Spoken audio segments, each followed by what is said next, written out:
Welcome back to 555 Cooking Ideas. Today I will show you how to make a soft, cheesy and delicious homemade pizza step by step. First we start with the pizza dough. This is the base of a perfect pizza. Add 2 cups of plain flour into a large mixing bowl. Add 1 teaspoon of dry yeast to the flour. Add half a teaspoon of salt for flavor.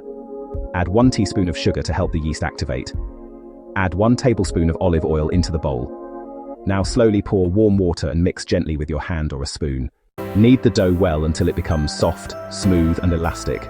Cover the dough and let it rest for about 1 hour so it can rise. While the dough is resting, we will prepare the pizza toppings. You will need pizza sauce or blended tomatoes for the base. Grated mozzarella cheese is perfect because it melts beautifully. Slice onions, capsicum, mushrooms or any vegetables you like on your pizza. After 1 hour the dough becomes soft and airy. Dust some flour and roll the dough gently into a round pizza shape. Place the pizza base on a greased baking tray or pizza pan.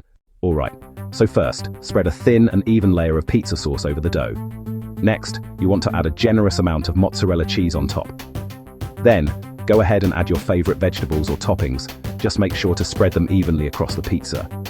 Finally, sprinkle some oregano, pepper, or any herbs you like for that extra burst of flavor.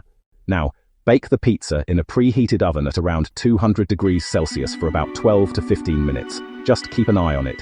And bake until the cheese melts completely and the crust turns golden and crispy. Once it's done, remove the pizza from the oven and cut it into beautiful slices while it is still warm. Your homemade pizza is ready to enjoy. It's simple, tasty and, honestly, just perfect for family and friends. Thank you for watching 555 Cooking Ideas. Please like, share and subscribe for more tasty recipes from around the world.